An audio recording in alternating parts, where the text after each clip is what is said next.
So when I was playing college football, I told my story in different videos, and I'm seeing that kids follow me for it and seeing I could make money from this stuff. And it's all like, oh, wait, okay, I kind of like this. I used to have holes in my shoes. Like, I don't know, like to dress, I just put on whatever, right? And so, that came along like that. And that's when I was like, dang, like me being myself can bring all these opportunities for me. If I really want to do it, I'm gonna do it straight up. I'm not gonna second guess it. I'm gonna dive right into it. Like with bodybuilding, motivation is so short term and I can't live off it. And I gotta put my purpose over it. Part of it is little me being the person that I needed at them Uh, I feel like you come across problems when you not being yourself. I don't care in the background. Look, man, get your butt in the gym. That's all some of my content. Look, man, yeah. you can make it to the NFL. You know. Hey guys, I'm back with another episode of Mental Wealth. This podcast is used to express thoughts, experiences, and lessons. I aim to be as transparent as possible. If you enjoy an episode, please don't forget to like, comment, and tell a friend. Thank you. How did you navigate the period after football? Like, what did you have a lost phase? So honestly, it was because of what I went through in high school. I knew my response had to be better. So when it happened, I already was hitting up my connections, hitting up mentors, and I met my mentor Ronald Lamy, who got a roofing company in Myrtle Beach. He got another one in Greenville called United Roofing. And that's when, I learned the business side of stuff, how to use AI, how to start a business, how to just carry myself in a professional way. And so once football ended for me, I had a lost phase for like 2 weeks trying to figure out life, but just having those life out the football classes at Coastal with our coaching staff, and then just having those guys in my ear, and then previous guys that didn't make it, seeing them and seeing what they was doing, seeing how they pivot, like Miles Omafemi and those dudes like that, just seeing what they was doing, that kind of helped me out too. And then that brotherhood we had at Coastal, bro, like just being able to reach out to guys and be like, man, what you do? How you start doing it? Is you okay mentally? Is it tough? TJ Brewer being one of the ones who could be real and be like, bro, it's gonna be tough. It's gonna be tough that first month. When you declare for the draft, that's gonna be the toughest part of your life. And having to go out there and fight for a roster spot, that stuff gonna be tough. CJ Marable, same thing. He when he got cut from the Bears, I reached out to him and just remember all those guys' story and seeing how they pivot helped me out. And so my lost phase lasted probably 2 weeks, and then I was like, I gave it all I got. It eventually was like life goals for me. That's crazy to say for me because I football my entire life, but having those guys and the mentors and the brotherhood that kind of helped me pivot from it. Man, that's great. What was the process in discovering your new passions? Like, how did you get into modeling and even being an influencer? And I hate to even call it an influencer because it's really a skill. It's the skill of being able to gather attention and try to monetize it. And even bodybuilding, like what did you intentionally go in these lanes, or did it just happen? So with influence, I documented everything I was doing, and I knew I wanted to inspire lives. So when I was playing college football, I told my story in different videos, and I'm seeing that kids follow me for it and seeing I could make money from this stuff. And it's all like, oh, wait, okay, I kind of like this. And I kind of dive deep more into it and kind of learn from just trying stuff and just being myself in front of the camera, just setting the camera up and just talking, being myself. And next thing you know, I got 100,000 followers. And I'm like, okay, maybe there's something I need to start doing.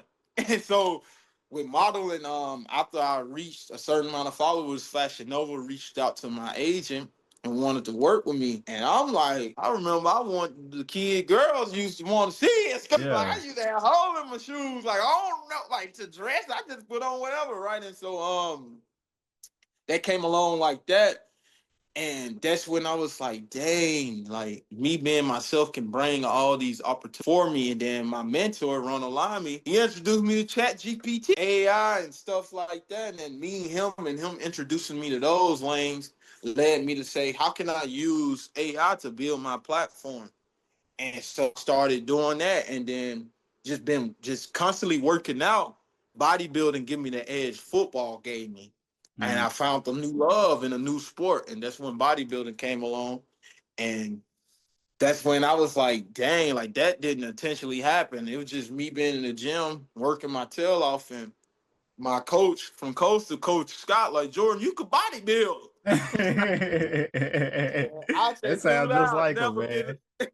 I won't get on the squat rack ever again after football. And next day, here I am today trying to squat every other day, And so that unintentionally came just by seeing, Mr. Olympia's C-Bomb, not Ronald Limey, sorry, Ronald Coleman, seeing those guys, bro, like constantly on my social media made me want to do it, and knowing my work ethic and the feeling of it, the rush of it. And that's how I got into it. Yes, sir. How'd you cope with shifting from being a football player to your new identity? Like, cause I know for me, it was kind of hard because I didn't realize I liked other things, but I didn't love other things the same way I loved football. Kind of with the same football philosophy. Love it and then give it my all. So I try not to do stuff that I don't want to put my energy in towards. So my energy is so important to me. Like I gotta really want to do it. And so if I really want to do it, I'm gonna do it straight up. I'm not gonna second guess it. I'm gonna dive right into it, like with bodybuilding. So I use those same strict policies we have with football. Oh, we're gonna wake up early. We're gonna set a school. We're gonna do this day. We're gonna do that day. We're gonna cut out this. We're gonna focus more on this. We're gonna be real with ourselves. We're gonna hold ourselves accountable, and we're gonna get to work. I kind of used the same stuff that I did with football for every other venture I do in my life. Man, it's crazy that you say that because I was just telling somebody about like the crazy falls camp schedules and everything the other day because they were asking me how am I able to work two jobs, have a business, and do all this other stuff, and I was just like, this just another day. Like It's we been another doing day. this. You know what I'll be doing 3 years ago around this I'm time? telling you. Yeah, so just using the same, bro. Playing football at a high level for the both of us, bro, it helps transition. Once you got that real conversation with yourself to know that football not your only thing you could do in your life, you could chase so many different things. Once you realize that, you'll realize that football has gave you so many gems, and you just gotta unlock them and use them for everything else you're doing in your life, bro. That's the key Yeah. to success. Oh. How'd you maintain your mental health and your motivation during this time? With my mental health, I just be real myself. I let myself know if I'm not okay. I let myself know if I am okay, how I'm doing okay. Write a lot of stuff down. Have time with God and just be vulnerable, fam, and take it all in. Go to my brothers when I'm having a tough time. Be honest and wear my heart on my sleeve. And with staying motivated, I realized that motivation is so short term and I can't live off it. And I gotta put my purpose over it. And so I'm purpose based. Even on the days I don't want to do the stuff I gotta do, I still do it.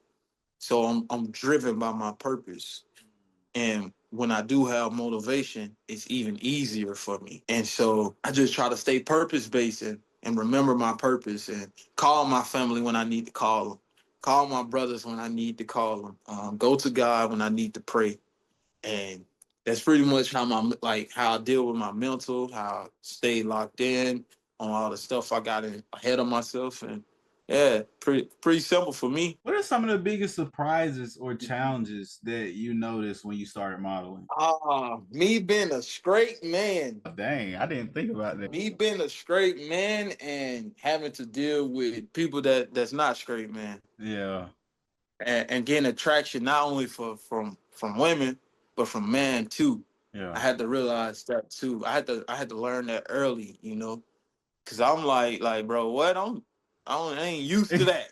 I ain't used to that at all. And so I just had to realize all that stuff is just compliments. And then older women, knowing when to take like video of my shirt off, when not to, and just having to use those things to build, but also keep it at minimum too. Yeah. For my mental health, because I am a straight man. I don't want to constantly get messages and stuff like that from, but I just got to find a way to be respectful and, understand that people going to feel the way they feel. And I can't blame them for it. Somebody, if a man find me attractive, I mean, ain't nothing I can do about it, just thank you. But I wasn't used to that coming into it.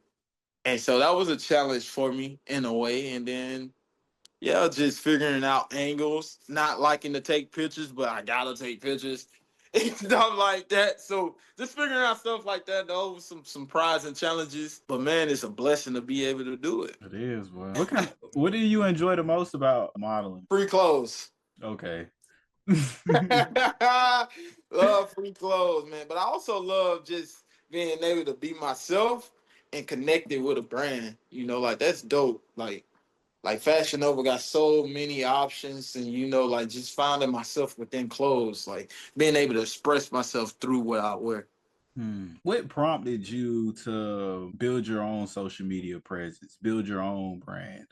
Even in today's environment, you see a lot in the entertainment industry with people being taken advantage of in record deals and all kinds of stuff. What made you be like, I need to build my own brand? Man, for all the followers I got, man, they always want to support me. They always got questions, and they can't go to these big brands, the ones that inspire.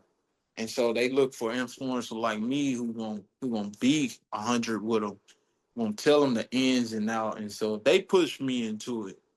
I'm like, ain't nobody else doing what I'm trying to do. Ain't nobody else really genuine trying to get these kids, and especially little black kids coming from where we come from, and inspire them and let them know, hey, like football not the only way. And if football is your way, you capable. You just gotta lock in, be disciplined, be accountable, be focused.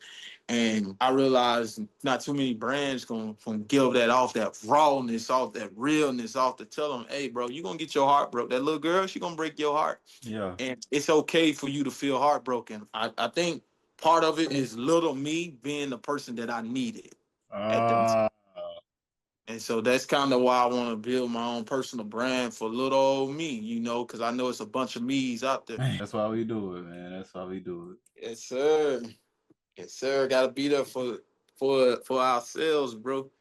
But realize that it's another Jameer Goodman out there. Same thoughts, same questions, gonna make the same mistakes. He need this podcast just like you needed it 10 years ago, bro. That's why we doing it. How demanding is content creation? Because I can only imagine having to set the tripod up. Then I gotta move this, and then I gotta make sure I got the right angles. Then I gotta make sure I don't have nobody in the background. My content all over the place because I just be me. Yeah. I feel like you come across problems when you not being yourself. I don't care in the background. Look, man, get your butt in the gym. That's all I'm come on my content. Look, man, Yeah. you can make it to the NFL. And so it's very demanding because ideals run through your brain and you trying to be there. It's competitive. You don't realize it's very competitive. So you just trying to make sure you getting your content out, but you stand genuine. And so it's kind of stressful because you running so many ideas constantly through your brain, but you gotta keep your genuineness, but you also gotta get that engagement if you want to do it for a living. So you gotta find a way to balance the two. And that's that's what more complicated for me, balance the two, or getting the content out I need to get out, but staying genuine to it, not just for likes and views, but understanding I gotta get likes and views. So Yeah. kind of just getting a balance of it too. Like saying, okay, this is what the people want to see. All right, I'm not about to do nothing that's rage baiting, that's not gonna be a part of the topic or my purpose. So I gotta be genuine and kind of mixing the two. Like let me see, worst positions to date. Stuff like that. Stuff you see on Yeah. my account now, worst position to date, being funny and just talking about football in a way, and then best position you can date, or tips how to go pro, with a joke in there and stuff like that. Just run ideas off my purpose, and then trying to stay genuine, but giving the people what they want to see. How do you handle the pressures and the negative comments and the negativity and everything that comes with doing Honestly, old me would scoot to their level and that? and joke with them, but now I just laugh because, bro, you could be doing whatever, good or bad. People always gonna have something to say. And so for me, I just realized like it's human nature. I ain't gonna say hate because ain't nobody hating on me, little old me. So I'm gonna just say, just understand it's human nature for something negative to be said or somebody having a different perspective. So understanding that, because in reality, 9 times out of 10, that person don't know me, and I don't know them, and so I just keep it pushing. God bless them. That's my little slogan. God bless you, dog. What does your training look like and your nutrition look like now versus when you were playing football? Well, when I was playing football, I pretty much ate whatever I wanted to eat, did whatever I wanted to do, train hard, ate like. Now that I'm older in bodybuilding, I realize I can't do that. So now I try to stay away from added sugar. I make sure I'm drinking my water. I make sure I get all my meals in. I eat a lot of fruits, a lot of banana and strawberries, a lot of chicken and rice. And when I was a kid, I didn't eat none of those things. And so I try to make sure I'm cooking too.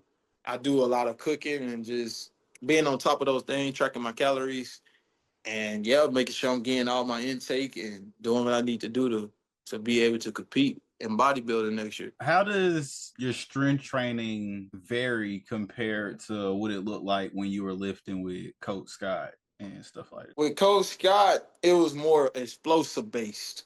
Mm. So it was just like like power clean, hang clean, box squats, stuff like that. Stuff that I can, use to get more explosive, to make tackles, to jump higher.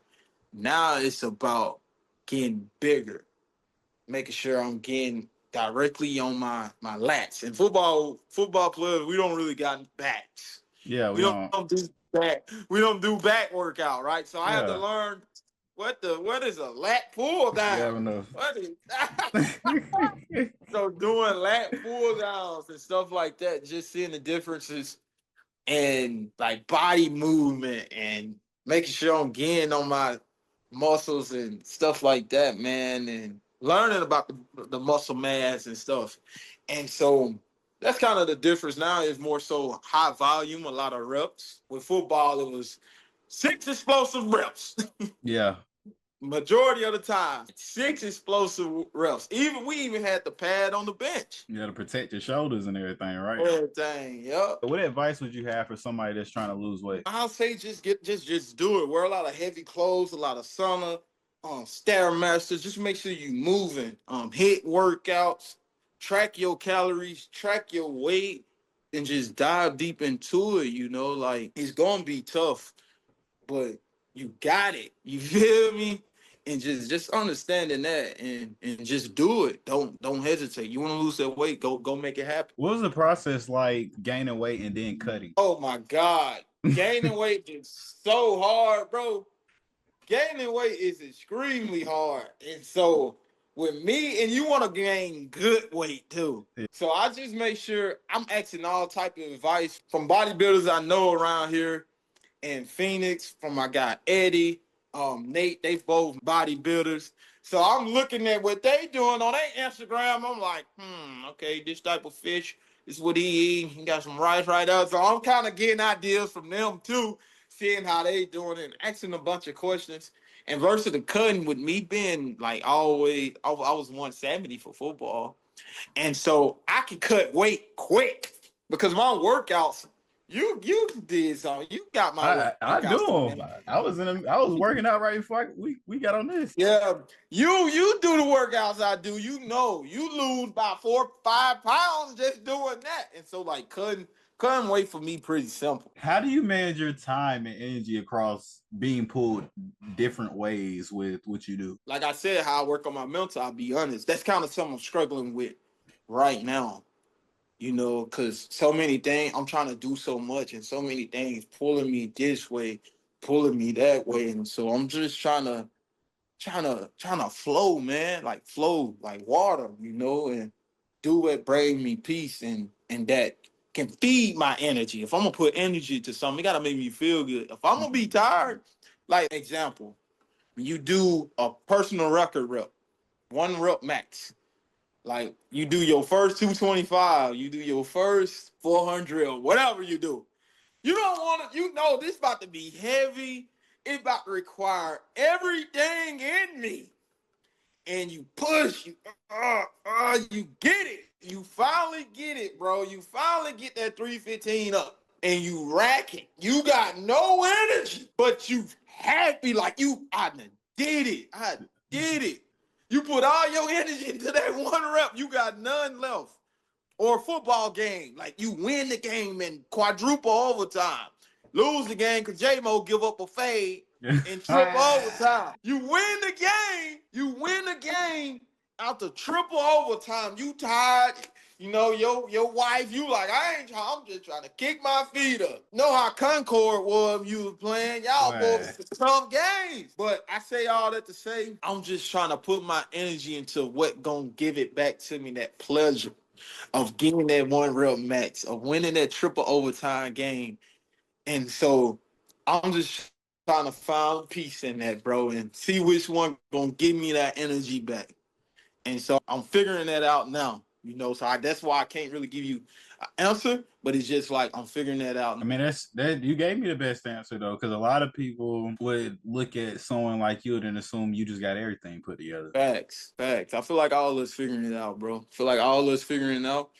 And the good thing about figuring out stuff is we growing as we figuring it out, bro. We'll never get these moments back in our life. But this molding us for 10 years down the line. And we can teach our kids this, bro. We can say, man, I remember I didn't have it. When your son come to you like, Dad, like, they got me third screen. Like, but I'm getting all A's. But I'm not starting. Like, son, you got so much potential. Yeah. I went through it. I done been there, but I'm like, I don't know what to do. You know, maybe football ain't for you. You know, maybe you need to look into being an engineer. You know, son, like you can get pleasure in more things in life. So I feel like these moments in our life now prepping us 10 years down the line. And so that's why you gotta appreciate, although we don't gotta figure it out, the figuring out part is prepping us 10 years down the line. So we can tell somebody, I end up figuring it out, you know, and being at peace with the decision that you make. Do you enjoy the journey more or the destination? Oh, I love the destination, but I love the destination, but I'm obsessed with the journey, bro. I'm obsessed with it. Like, I'm obsessed with trying to be great. And I say that as humbled as I can say it. Most people say it and don't mean it, but bro, like, I feel like some of us cursed with this obsession to be great. And to be great, you can't only love the destination. Feel like to be great and only love the destination, you just average because you holding yourself back from how much far you can go. Like if somebody great and they only, let's say somebody wanted to make the first TV and they make it in a week, ain't even take on the time, you know, and they got it done. Oh, I done made TV. I don't really care. That person great. That person great as shit. Yeah. They won't ever know that because they ain't willing to go through the journey to figure out what else they want to do. So I feel like you gotta love the process of getting there to be great, to truly reach your full potential, bro. Because I feel like if you do something so easy and it comes so easy and you don't venture off to try different things, how they make you great, bro? You did this with ease and you satisfied with it. Ain't nothing wrong with that. I just feel like that's the average person. I feel like the great person gonna do something that's all odds against them. And when they do it, just because they did that, they gonna try something else. And to answer your question, I love the process much more than the destination because getting there is going to be able to help me keep getting there, help me keep getting there, and help me keep getting there. And how I just said that just explains my obsession with it. I'm obsessed with the journey. And I feel like I was cursed with it. I feel like some of us was born with this obsession to do something that comes to our mind, bro. And if we don't do it, we're going to try something else. We're going to keep moving. And I feel like the average great person just love the journey much more than the destination. Cause what it makes you become and what you obtain from getting it. Like you learn so much stuff about yourself. Like chasing football, I became disciplined. I learned about accountability, resilience, just being strong within. All that came because of football, trying to go to the NFL. The journey brought those things. I didn't just wake up and be a minicamp trial player for Chicago Bears. A whole life of work, 12 years of strict work, the journey, bro, and learning so many different times about myself. Failing, getting back up, responding well, tearing my shoulder, how to respond to that. And so that's why I love the journey more than the destination. Because the destination is the end of the journey.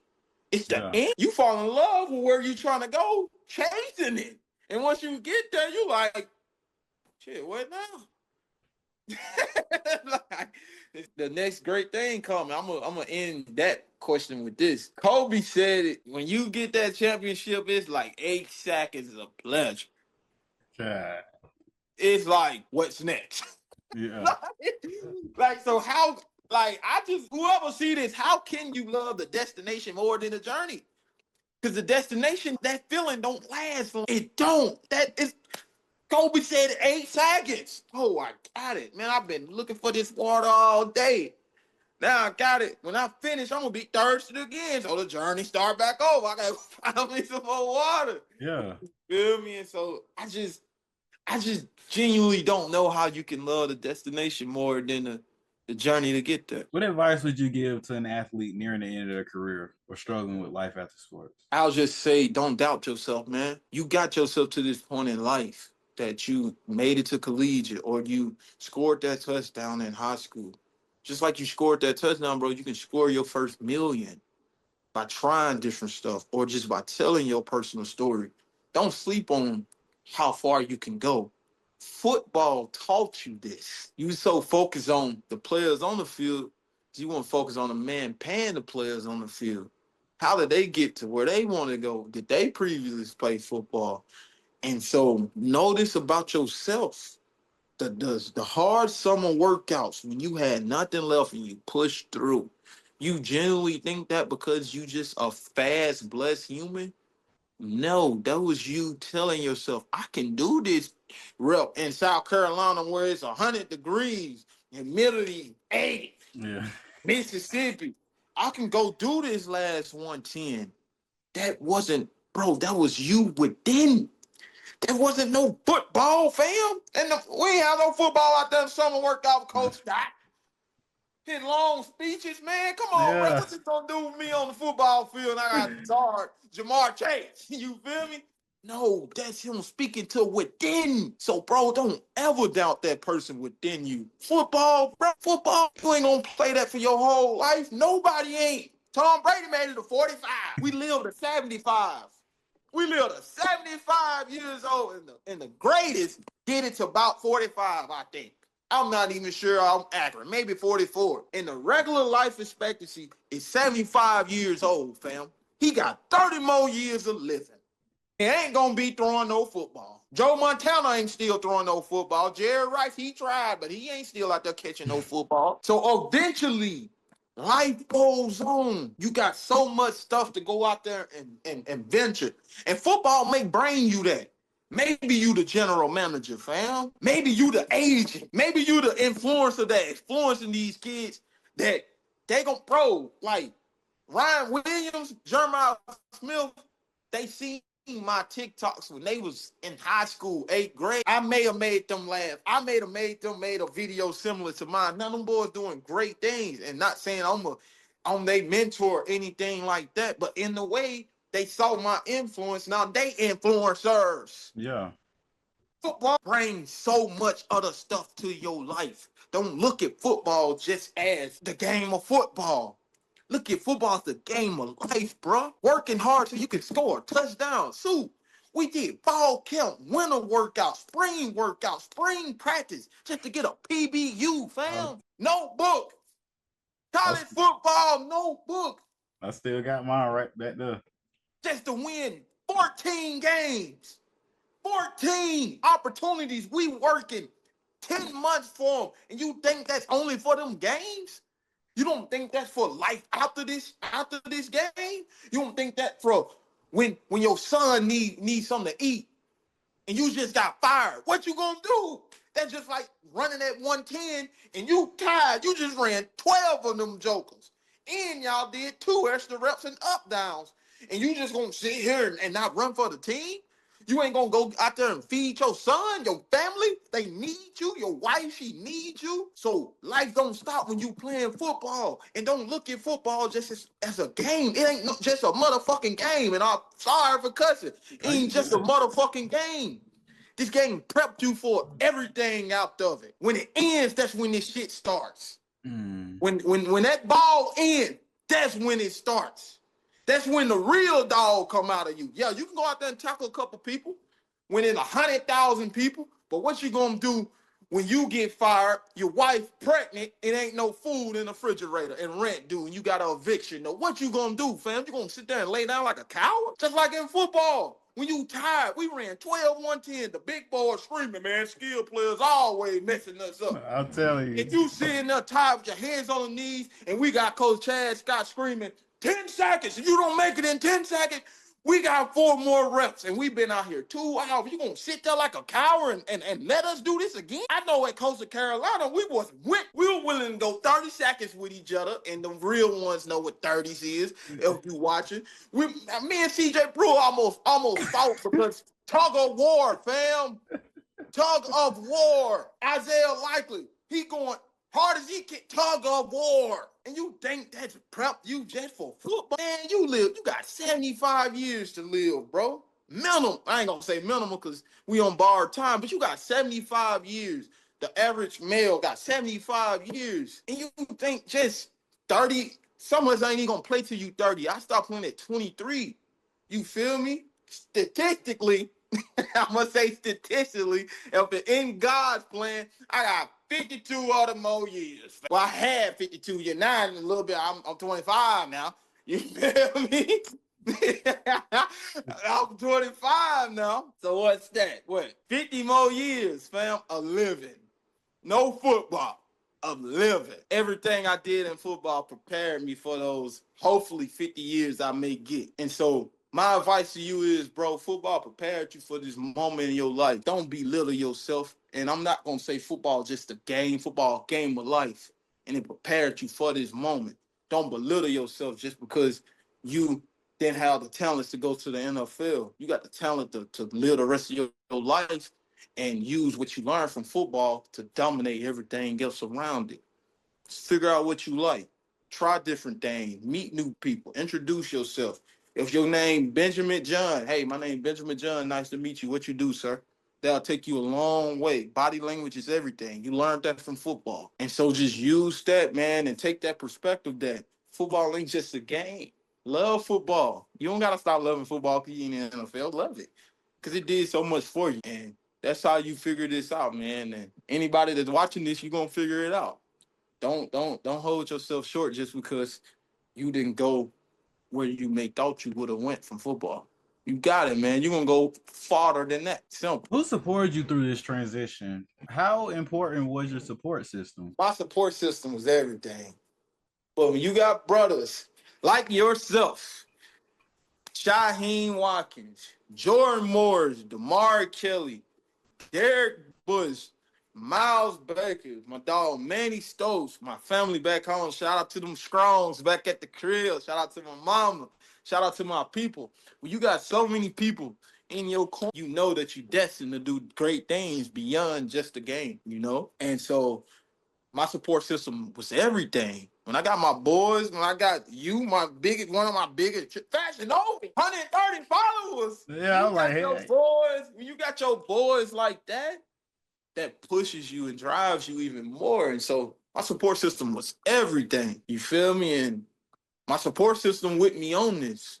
It ain't just me, it's all of us, you know? And so your support system is everything. Love them and let them bring you all the great things that will come your way. When I say let them bring it to you, is let them cheering you on, let them giving you motivation and just giving you the will to keep chasing. Appreciate them and watch how far you go. Can't do it alone, man. What are your goals and aspirations for the next 5 to 10 years? My next goals and aspiration, 1, get my bodybuilding pro card. 2, have over 200,000 followers, and change little kids' lives on a database. And 3, have my business run as a personal trainer and football coach. And then within 10 years, I want to be rich and I want to go back to my high school and be a history teacher and coach. That's my purpose in life, man. At the end, I want to be teaching and bringing Mississippi along with me. And get back to where you started. Yeah, exactly. That's what all about, bro. That's my purpose. Is it anything else that you think the audience should know before we end? Yeah, I'm gonna leave the audience this off the top of my head, but I'm gonna leave y'all with a couple things. One, somebody did what you're trying to do. Whatever you're trying to do, somebody did it in some way. Talk to that person, meet new people, introduce yourself, and don't think you can do this as a lone wolf. You know, pick brains with different people, meet different people, no matter where they at. You know, and take that and take those notes and keep going. 2, it's not wrong to cry. And when I say cry, this don't mean tears. It mean ain't wrong to cry for help. Ain't wrong to cry because stuff ain't going your way. But make sure that you keep pushing as you cry. Understand that it does hurt. Understand that you are in a place that you are in. You gotta have that sense of awareness to break it. If you keep running from it, you'll never know until it's a little bit too late. And so understand that it's okay to cry. And when I say cry, that don't mean just tears. That mean crying for help, crying whatever way. And 3, man, how you do anything is how you do everything. Say that, and that's always gonna be my little slogan. How you do anything is how you do everything. It's with happiness, it's with love, it's with sports, it's with anything you want to connect it. Play a video game. How you do anything is how you do everything. So do anything like you do everything. And you want to do everything, great. I'm gonna let you keep that in mind. So just remember, how you do anything is how you do everything. All right, guys. I think that about wraps up today's episode. Please don't forget to like, comment, subscribe, and I'll be back with you for another one. Peace. Hey.